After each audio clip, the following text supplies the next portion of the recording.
Mari belajar dari Italia. Apa yang sebenarnya terjadi di Italia? Apa yang bisa kita jadikan contoh agar tidak terjadi di Indonesia? Kreatif konten ini berasal dari artikel warga Italia, dipersingkat dan dilengkapi data agar lebih mudah dipahami. Tahap 1. Kasus pertama diumumkan.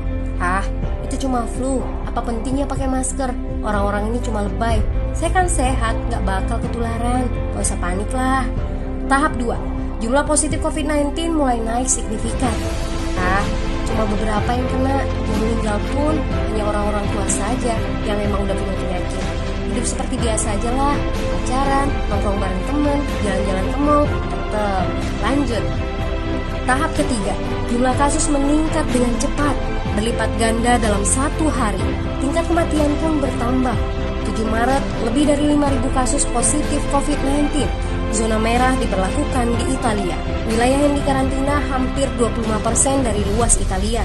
Sekolah dan universitas tutup, tapi tempat kerja, bar, dan restoran masih buka. Sementara itu, 75% wilayah lain masih menganggap enteng COVID-19. Anjuran mencuci tangan ada di mana-mana, tapi sekadar anjuran dan tak banyak yang melakukan. Tahap 4. Jumlah kasus meningkat pesat. Sekolah dan universitas ditutup selama sebulan. Darurat nasional pun diberlakukan. Rumah sakit menambah kapasitas, seluruh kamar dibersihkan untuk memberi ruang bagi pasien COVID-19. Tapi tak ada cukup dokter dan perawat. Ada terlalu banyak kasus pneumonia, terlalu banyak pasien perlu ICU, tapi ruangannya sudah habis, ventilator habis. Pada titik ini seperti kondisi dalam perang. Dokter harus memilih siapa yang akan diobati berdasarkan peluang bertahan hidup. Itu berarti pasien lanjut usia dan punya penyakit bawaan seperti hipertensi, diabetes, stroke tidak masuk prioritas karena tidak ada lagi ruang. Sistem layanan kesehatan seketika runtuh. Tahap 5. 9 Maret mencapai lebih dari 9.000 kasus. Seluruh kota Italia lockdown. Orang-orang bisa pergi hanya untuk keperluan darurat dan dalam pengawasan ketat. Semua bisnis masih dibuka karena jika tidak, ekonomi akan runtuh. Itu kebijakan pemerintah. Mulai ada ketakutan, orang-orang mulai memakai masker dan sarung tangan. Tapi tetap saja, ada anak-anak yang merasa jagoan, masih ingin uji nyali. Pergi ke restoran rame-rame, hangout bareng, minum-minum dan lain sebagainya. Tahap 6. 2 hari kemudian pemerintah Italia berubah pikiran. Semua bisnis harus tutup. Bar, restoran, pusat perbelanjaan, semua jenis toko, kecuali supermarket dan apotek.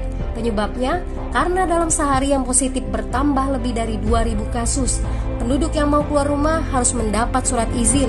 Surat izin ini didapatkan dari pos pemeriksaan polisi dan disebar di berbagai lingkungan.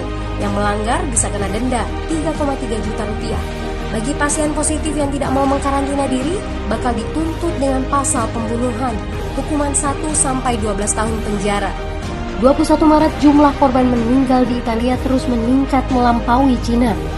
Sebagai gambaran, luas Italia itu kurang lebih 2 kali Pulau Jawa. Penduduknya lebih dari 60 juta jiwa. Lalu apa yang harus kita pelajari dari Italia?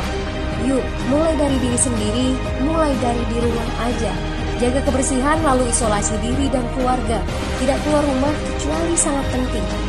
Ini saatnya memulai solidaritas. Yang mampu harus mulai membantu yang tidak mampu. Ini adalah bentuk usaha dan doa kita semua. Semoga badai corona ini segera berlalu. Mari memulai kekompakan dengan membagikan informasi ini. Di rumah aja, mari belajar dari Italia.